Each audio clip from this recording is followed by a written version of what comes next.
اعوذ باللہ من الشیطان الرجیم بسم اللہ الرحمن الرحیم الحمدللہ والصلاة والسلام علی اہلہا ولعنۃ اللہ علی اہلہا اما بعد۔ بسم اللہ الرحمن الرحیم۔ آج کی جو ہمارا موضوع ہے وہ ہے سورہ تغابن، جس کے متعلق ائمہ معصومین علیہم الصلاۃ والسلام اور رحمت للعالمین حضرت محمد مصطفیٰ صلی اللہ علیہ وآلہ وسلم نے تاکید فرمائی ہے کہ روایات میں ہے کہ امام سے پوچھا گیا، مالک یا مولا یہ فرمائیں کہ بہت دفعہ انسان جو ہے ظالم جابر حکمران کے سامنے جانا چاہتا ہے اور وہاں پر خطرہ ہوتا ہے، تو اس وقت کون سی ایسی دعا یا ایسا سورہ کریمہ تلاوت کریں یا ایسا ایک طریقہ بیان فرمائیں جس سے انسان اس ظالم حاکم کے شر سے محفوظ رہے؟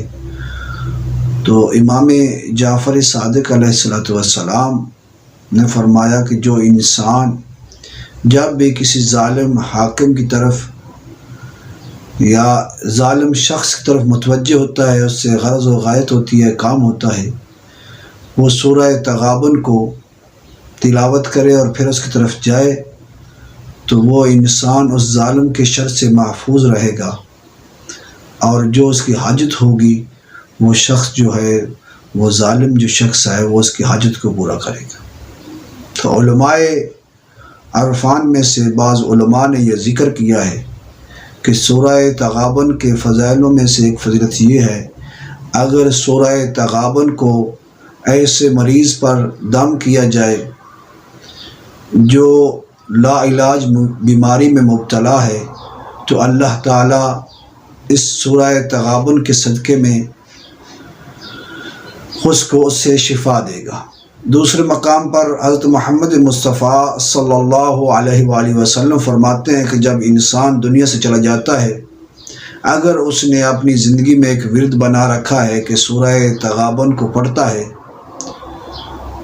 تو قیامت کے دن یہ خوبصورت شکل میں آئے گی اور اس مرنے والے، اس پڑھنے والے قاری کے لیے اللہ کی بارگاہ سے شفاعت کرے گی، اور اللہ تعالیٰ اس صورت کے صدقے میں اس پر جہنم کو حرام کر دے گا اور جنت میں داخل کر دے گا۔ مادیات اور انسان پریشان ہیں، ان پریشانیوں کے حل کے لیے ایک علماء عرفان نے اس کے عمل کو ذکر کیا ہے کہ یہ 3 دن کا عمل ہے کہ جو انسان اس عمل کو کر لے وہ مشکلات اس پر آسان ہو جاتی ہیں۔ اگر وہ تنگ دست ہے، رزق کی کمی ہے، تو اس پر اللہ تعالیٰ اس صورت کے وظیفے کے صدقے میں رزق کے خزانے کھول دیتا ہے۔ اگر وہ بیماری میں مبتلا ہے تو اللہ تعالیٰ اس کو اس صورت کے صدقے میں شفا دے گا۔ تو وظیفہ کس طرح ہے؟ 3 دن کا یہ وظیفہ ہے۔ اس میں شرط یہ ہے کہ انسان جب یہ عمل کرے تو وہ روزے کی حالت میں ہو۔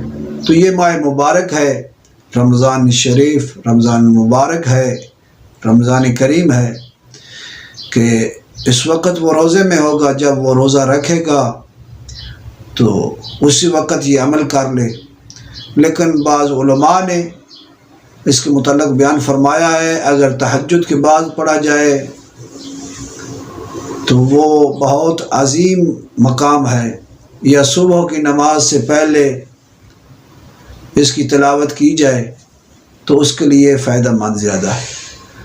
اگر صبح کی نماز کے بعد پڑھا جائے تو پھر بھی یہ ایک بہت اچھا، انہوں نے ایسی مثال دی ہے کہ اگر تہجد کے بعد پڑھا جائے تو ایسے ہے جیسے جوہر آپ کے ہاتھ میں ہے، لولو مرجان آ گئے۔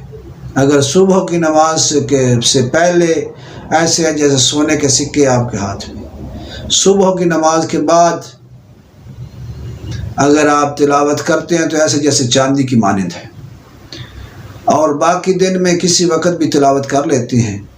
اس کی تعداد جو ہے 3 دن جو ہے وہ 41 دفعہ پڑھنی ہے۔ لیکن اس سے پڑھنے سے پہلے 7 دفعہ درود محمد و آل محمد پر پڑھے، یعنی محمد و آل محمد پر صلوات پڑھے، پھر 41 دفعہ جب ختم ہو جائے پھر 7 دفعہ درود پڑھے۔ اس کے بعد اپنی دعا مانگے تو جس مصیبت میں مبتلا ہوگا اللہ تعالیٰ اسے اس مصیبت و بلا سے نجات دے گا۔ اگر تنگ دست ہے تو خدا اس کی تنگ دستی کو دور فرمائے گا۔ ہاں، اس کے علاوہ اگر وہ چاہتا ہے کہ میری طرف کوئی میری بندش نہ ہو، میں کسی مقام پر شکست نہ کھاؤں، جب یہ 41 دفعہ اس نے 3 دن پڑھ لیا ہے تو وہ عامل ہو چکا ہے اس چیز کا۔ اس کے بعد یہ اپنے ورد میں رکھے، ہمیشہ ہی اگر صبح کی نماز کے بعد یا صبح کی نماز سے پہلے، حتیٰ اگر حفظ ہو جائے تو نماز میں، صبح کی نماز میں بھی تلاوت کرے۔ دوسری صورت کی بجائے الحمد کے بعد جو صورت تلاوت کرتا ہے سورہ تغابن کو پڑھے تو اللہ تعالیٰ اس کی مشکلات کو آسان کر دے گا، ان کے مسائل کو حل کر دے گا۔ تو یہ کیونکہ ماہ کریم، ماہ رمضان المبارک کا مہینہ تھا اور اس میں شرط تھی، تو میں نے کہا باقی اعمال تو بہت سے لوگ بتا رہے ہیں، چلو اس وظیفے کو ہی بیان کیا جائے۔ تو اللہ تعالیٰ ہمیں قرآن کو پڑھنے اور اس پر عمل کرنے کی توفیق عطا فرمائے، اور اس کے جو چھپے ہوئے خزانے ہیں اس سے استفادہ کرنے کی توفیق عطا فرمائے۔ والحمد للہ رب العالمین۔